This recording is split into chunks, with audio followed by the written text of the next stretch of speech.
Amandla! Viva ANC, viva! Long live Isaac Maphoto, long live! Thank you. Ari dilem fast. Dumela! Dimachirun! Abshin! Mulweni! Sanbonani! Program directors, members of the Maphoto family, Liena Mike Maphoto, Onaemimu, Otto Milenkahura, Asebu Bulela Schoa, Ase Bulela Sehoa, and Salini Taba, Sakalapi, Zedinch. Kiamusa hore papa hakuna nale bana baba kai arno uta cheka mo wili. Ministers and deputy ministers, the Premier of Limpopo, Comrade Sen Chupu Matabata, the veterans of our movement, religious and traditional leaders,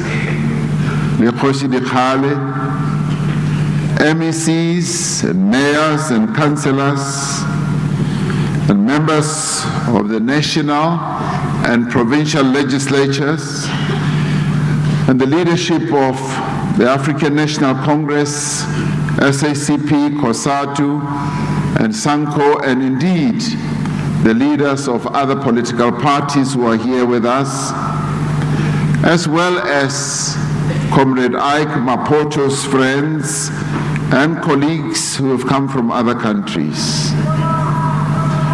A special greeting to all of us here, but especially those from the heroic LUTHULI detachment. We honor you and we thank you for being here. On behalf of the government and the people of South Africa, and on behalf of the African National Congress, I would like to convey our deep condolences to the family, to the comrades and friends and relatives of Comrade Isaac Maphoto, whom we all fondly knew as Bra Ike. For the past 4 days, the national flag of our country has been flying at half-mast around the country. And this has been in tribute to this great soldier, who was also an unwavering patriot, a mentor, a friend, a philanthropist, and a much-loved father and grandfather and great-grandfather. It was the legendary American barrister, Clarence Dorough, the defender of the workers, the poor, and the marginalized in the early 20th century, who said, "In the great flood of human life that is spawned upon the earth, it is not often that a man is born." Close quote. Yes, today we can say that it is not often that a person like General Isaac Maphoto, who's lying here before us, is born.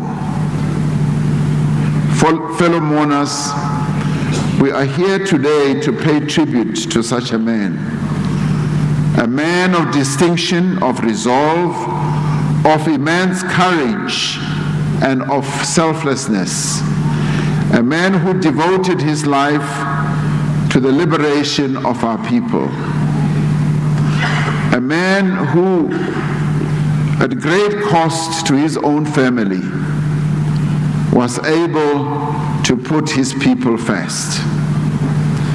He suffered the pain of exile, and there are many of our comrades who were in exile who are here today who will testify to how painful that life in exile was.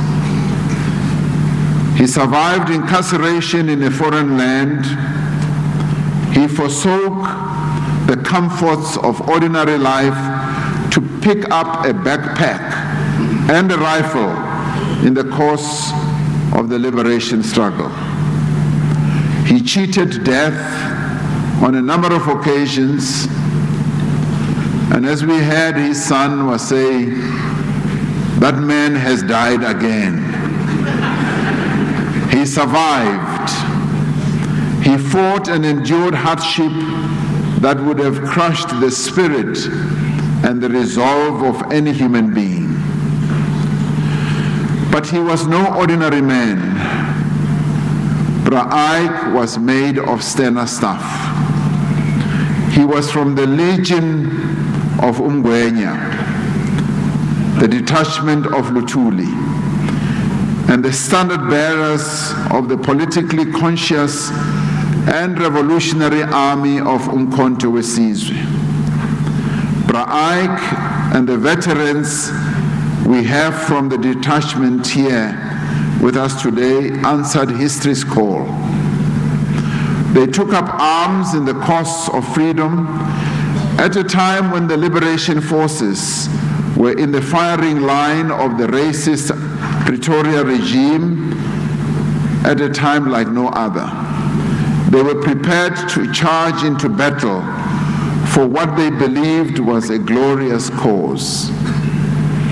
Our people's demands for freedom were being responded to with untold brutality, torture, and death.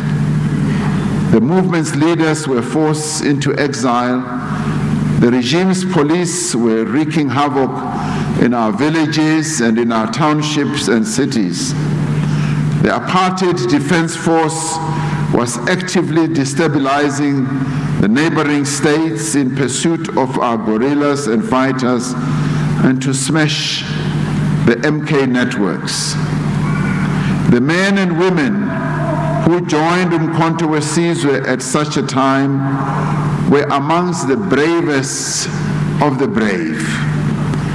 It was a time when any association with the liberation movement risked imprisonment, it risked torture, and even death. Those who decided to join the ranks of MK, like Comrade Isaac Maphoto, were young and their entire lives lay before them. But in service to the people of our country, they decided that notwithstanding all the risks, they would join. They were uncompromising and understood that a life that was not lived in freedom was no life at all.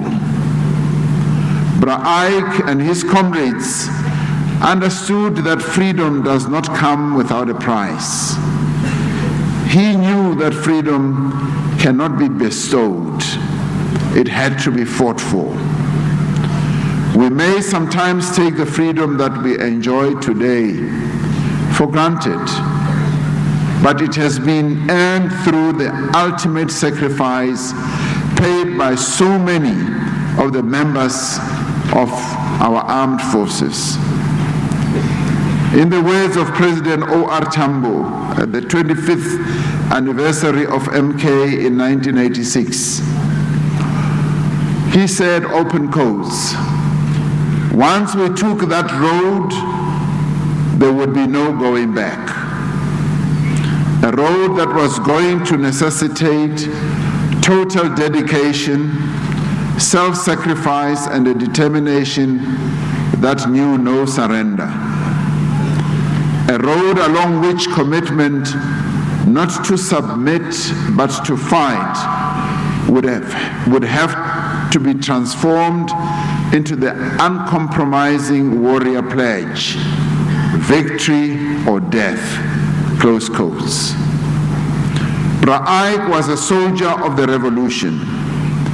He joins the glorious ranks of many of our comrades like George Nene, Archie Sibeko, Chris Hani, Thandi Modise, and many others who are here today,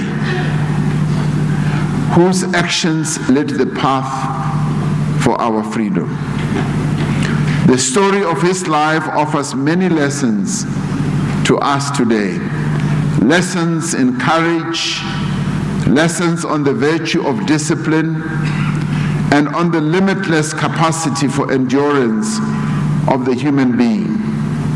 But perhaps, above all, it is a lesson on devotion to a mission and to a cause, no matter how long and how hard the road.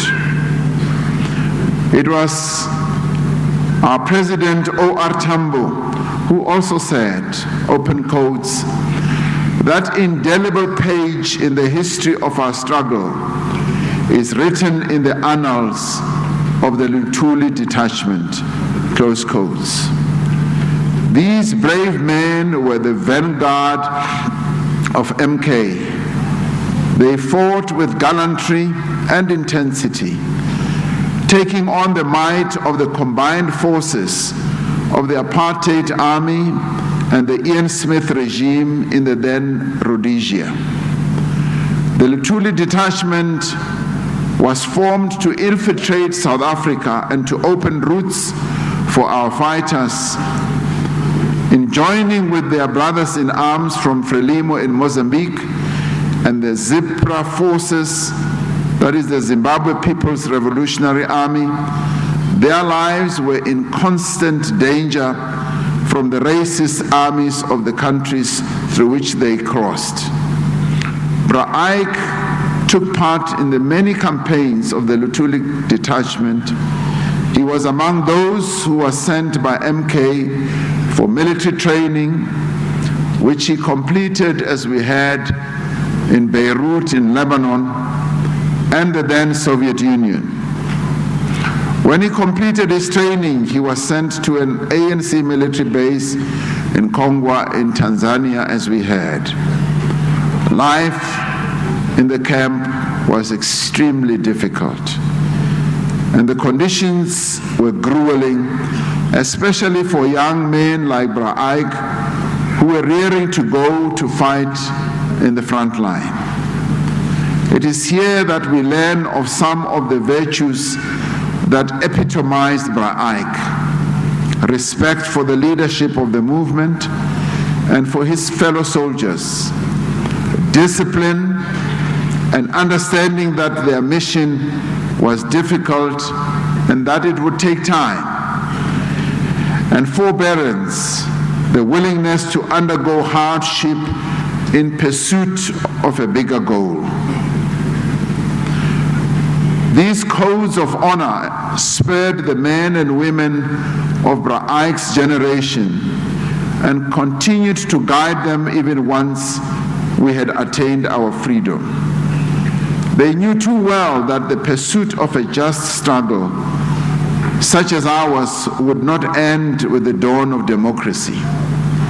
They understood, as we do today, that the cause of building a nation, of truly realizing a society that is democratic, non-racial, non-sexist, and prosperous, will necessitate sacrifices in pursuit of the common goal.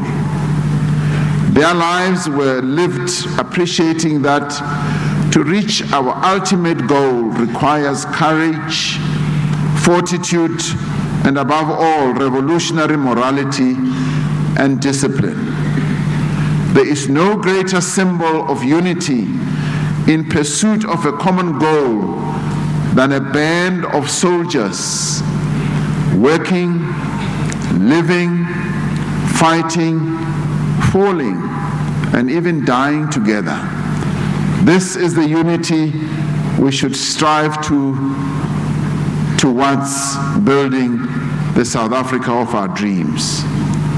The men and women of MK and of the LUTHULI detachment were able to advance, confront and defeat the enemy because they worked together, because they did not descend into infighting, because they saw the bigger picture. Let us ponder on this image and let us strive to emulate it.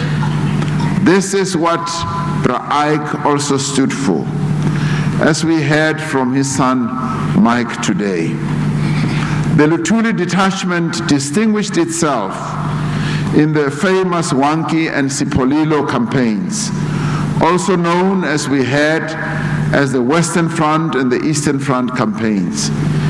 As we read the historical accounts, we are awed by the bravery that they displayed. They are stories of advancing deep into hostile territory under cover of darkness, of hiding along crocodile-infested riverbanks, of encountering locals who did not speak their language and being unable to determine who was friend or foe, of going into battle with the battle cry, "Mahlome." They fought, refusing to retreat, often to the bitter end. We remember and salute those who lost their lives, like Patrick Molawa, President of the ANC Youth League, Michael Powe, Basil February, Andries Motsepe, Jack Simelani, and Gandhi Hlekani, and a number of others. We remember those like Bra Ike, who were captured and imprisoned and sentenced to death by the racist Rhodesian regime.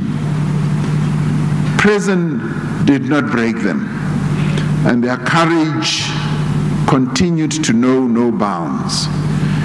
And yet it was not courage alone that fueled them.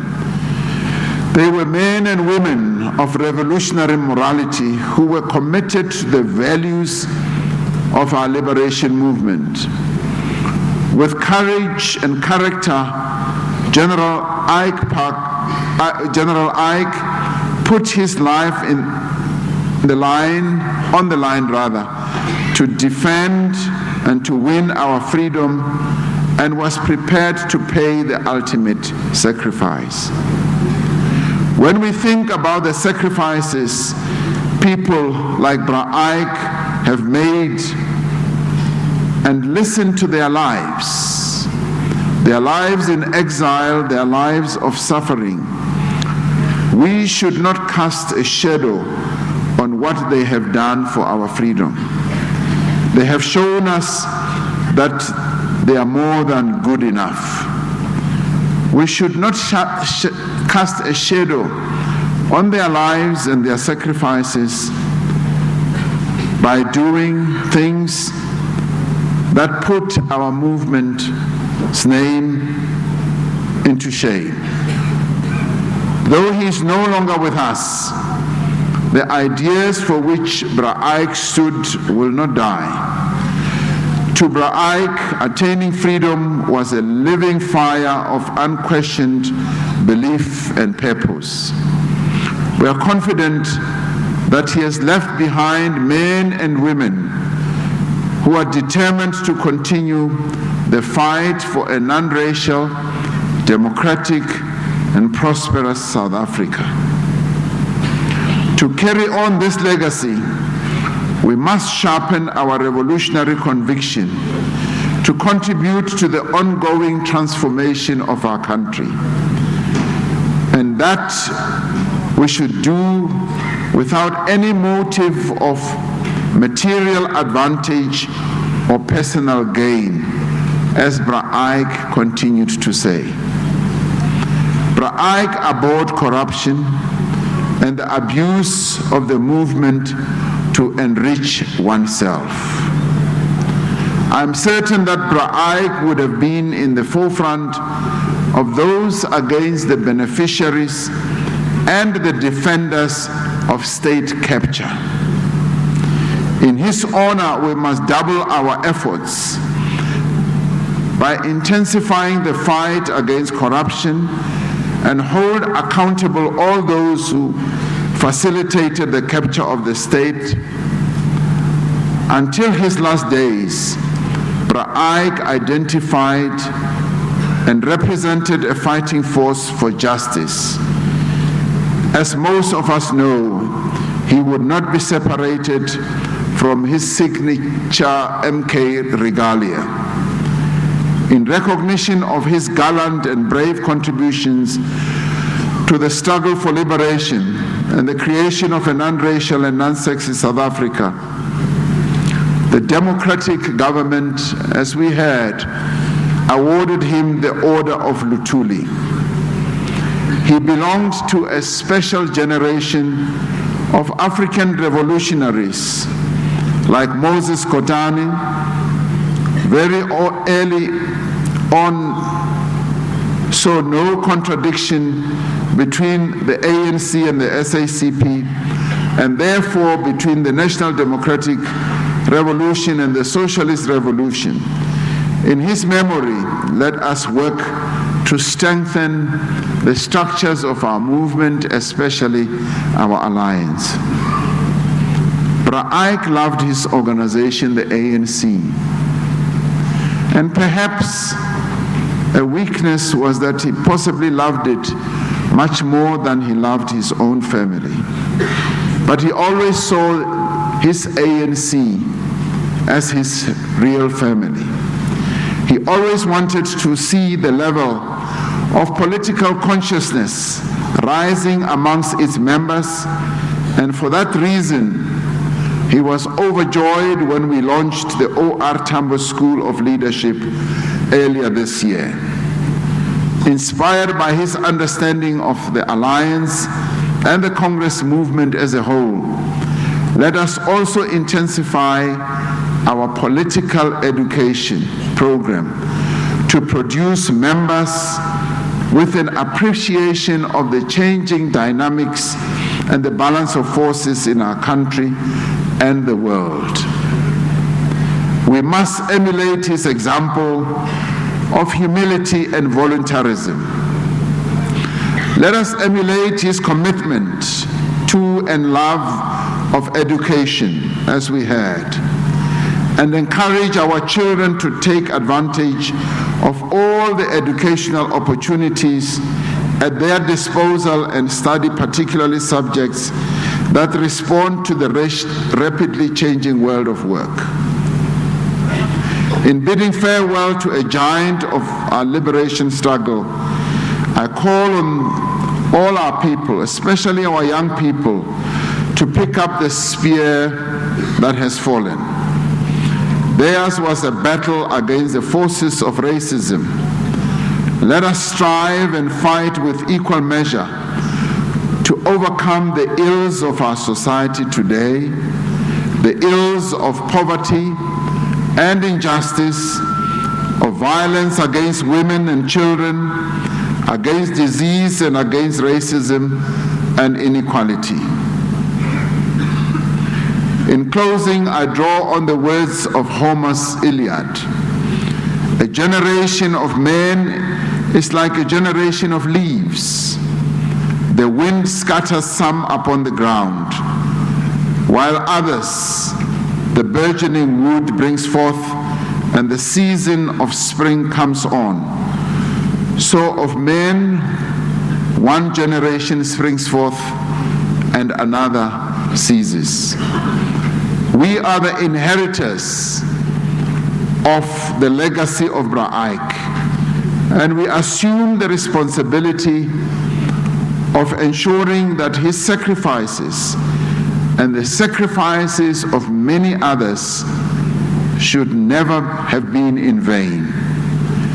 This, on our part, must include addressing and attending to matters that are of great life importance to the veterans of our struggle, especially those who bore arms to bring us our freedom, many of whom are in the twilight of their lives. We must continue our efforts to look after them. And I have made it my commitment as president to make sure that the men and women who fought side by side to bring us our freedom must be looked after.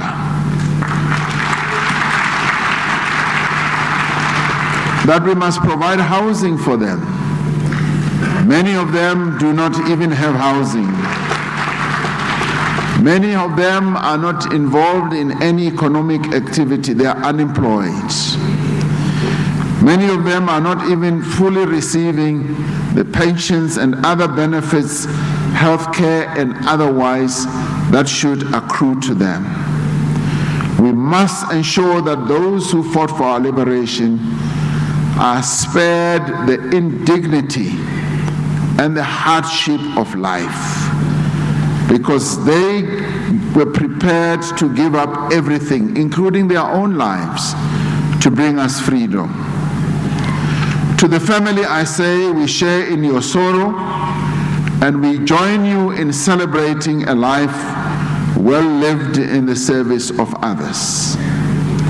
I was most impressed with the input from Mike Maphoto, because much as he did not spend the 32 years of his life with his father, he had deep recognition for the contribution that his father had made so that all of us can be free.